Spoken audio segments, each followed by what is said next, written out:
गुरुवारी दिनांक 25 जुलैला आपल्याकडे मिसिंग दाखल होतं वरण पोलीस स्टेशनला आणि 26ला रात्री आपल्याला जी मिसिंग मुलगी होती मयत तिचं प्रेत भेटलं आणि आपण शनिवारी सकाळी 27 तारखेला आपण मर्डरचा गुन्हा दाखल केला.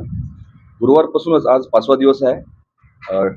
DCP क्राईम आणि DCP झोन 2 CP साहेबांच्या मार्गदर्शनाखाली आम्ही एक 8-9 पथक याच्यामध्ये काम करत होतो. बरेच इंट्रोगेशनमध्ये नातेवाईकांच्या मित्रपरिवार स्थानिक आणि आमच्या टेक्निकल ॲनालिसिसमध्ये आम्ही 2-3 सस्पेक्ट शॉर्टलिस्ट केले होते, स्पॉट केले होते.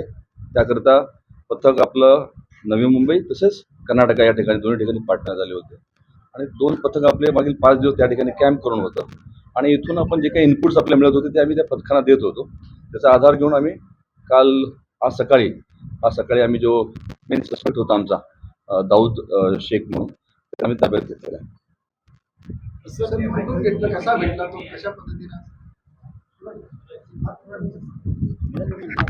ही घटना घडल्यानंतर त्याचं आम्हाला एक्झॅक्ट लोकेशन सापडत नव्हतं आणि तो कर्नाटकाचा आहे फक्त एवढी माहिती आपल्याला होती.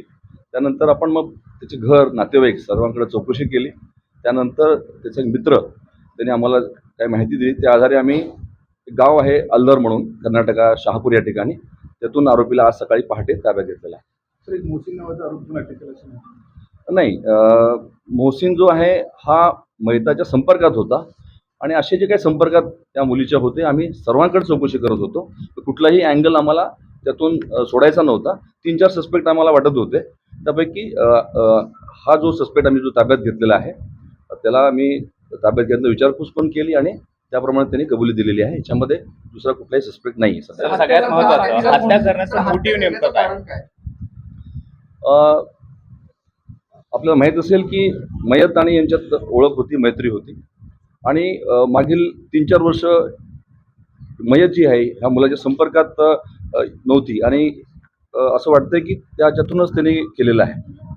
2019ला जो पॉक्सोचा गुन्हा आरोपीवरती दाखल झालेला होता आणि त्यानंतर त्याला तुरुंगात जावं लागलं होतं, त्याच्यातून रागातून हे कृत्य त्याने केलेलं आहे असं वाटतंय. अजून पूर्ण इंट्रोगेशन झालेलं नाही आहे. असं सांगणं फार लवकर जलद होईल. तो वेळ लागेल इंट्रोगेशन केल्यानंतर ह्या गोष्टी. या विक्टिमचा जो चेहरा होता पूर्णपणे स्मॅश करण्यात आला होता, म्हणजे ते आयडेंटिफाय करता येत नव्हता. नेमका झाला काय होता?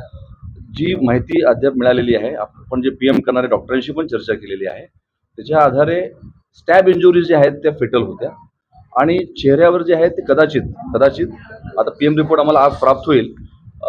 शक्यता आहे की जनावरांनी कुत्र्यांनी ते केले असं शक्यता. सर, हत्येच्या वेळी कोणी साथीदार सहभागी होते? नाही, सध्याच्या प्राथमिक तपासात तर नाही. त्यांनी किडनॅप केलं, तिला पुढे बोलवून घेतलं, काय याच्यामध्ये दोघांचा संपर्क झाला आणि दोघांनी एका ठिकाणी ज्या ठिकाणी घटना घडली त्या ठिकाणच्या जवळपासच भेटायचं ठरवलं. असं किडनॅपिंग वगैरे नाही आहे. ते दोघं एकमेकांना ओळखत होते आणि त्यातूनच पुढं ही घटना घडलेली आहे. वाद झाला असावा असं आम्हाला वाटतं, नंतर ही घटना घडलेली आहे. हे दोघं एका शाळेत गावात होते अशी प्राथमिक माहिती आहे की ते एकाच ठिकाणी किंवा एका जवळपास राहत होते, शिकत होते. पण निश्चित सांगता येणार नाही. थोडं आरोपीला पूर्ण विचारपूस करता आलेली नाही आम्हाला. CCTV मध्ये पाठलाग करताना असं दिसतंय, आता असं होतंय की ते एकमेकांना मुलगा पाठलाग करतोय. नाही, पण आम्हाला जे तपासात असं दिसलं की ते संपर्कात होते आणि ठरवून त्यांनी त्या ठिकाणी भेटायचं ठरवलं होतं. सर, हिंदी